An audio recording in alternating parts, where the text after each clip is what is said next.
This is an old school mechanical fuel pump.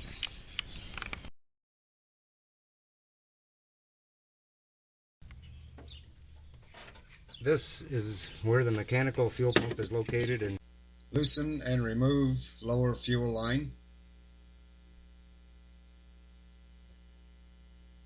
Loosen upper fuel line and remove.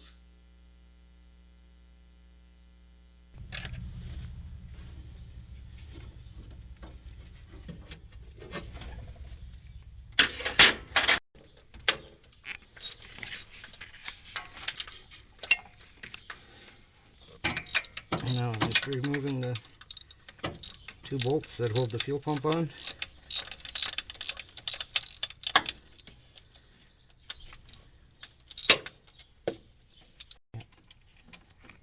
Okay, now I've got the 2 bolts out. I just simply pull the fuel pump up. Nice and simple.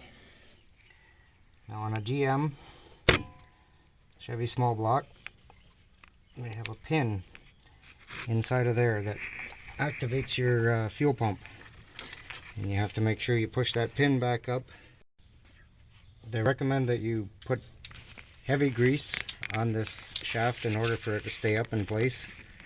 I've tried that in the past and I've never had very much luck with it. But this plunger does have to stay up while you're installing the fuel pump.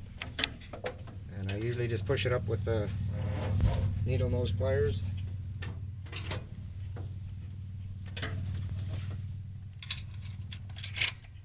I insert a screwdriver behind it so that it stays in place.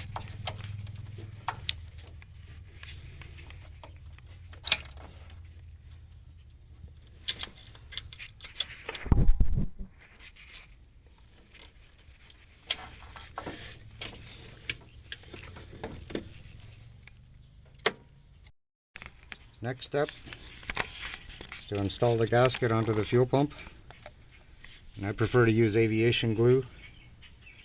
It sticks a lot better than silicone, and I find you get less leaks with this. It's a little harder, actually a lot harder to scrape off if you ever have to remove it, but I find it well worth it in the long run. This way when you put your fuel pump back on, you have less chance of your gasket sliding out of place. This dries a lot tackier than silicone.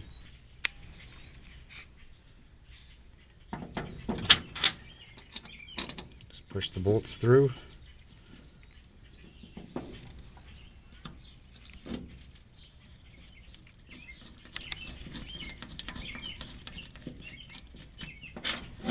Turn them into the gasket so that the gasket stays in place.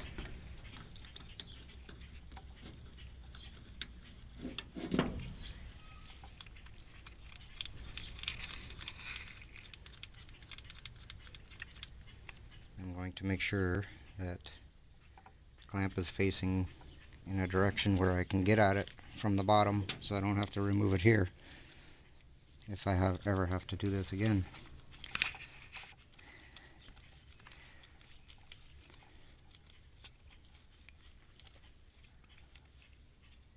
Now it's time to install. Okay, and here's the tricky part. You have to hold that plunger up, or the rod, and shove that plunger in place there, making sure that the rod is still above it, which it is.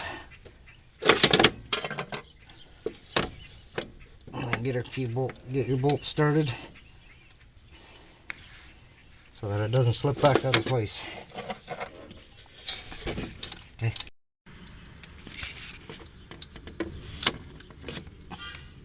Now you're going to feel some tension on that spring, on that plunger, and it's very important that you tighten these bolts evenly. You don't just tighten one and then tighten the other, because what you're going to end up doing is putting the plunger in there on an angle and maybe binding it up against the rod.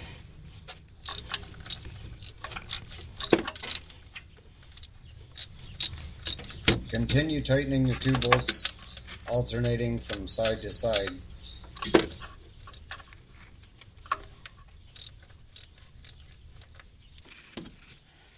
Now I just have to replace my fuel lines,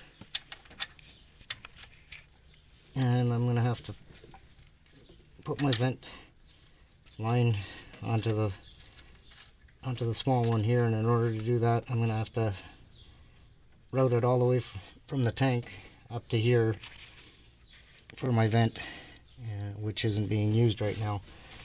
Now we'll hook this one up from the bottom, and this one here I can tighten from the top. Well, my fuel pump's all nice and shiny down there. It's in place. Time to start it up.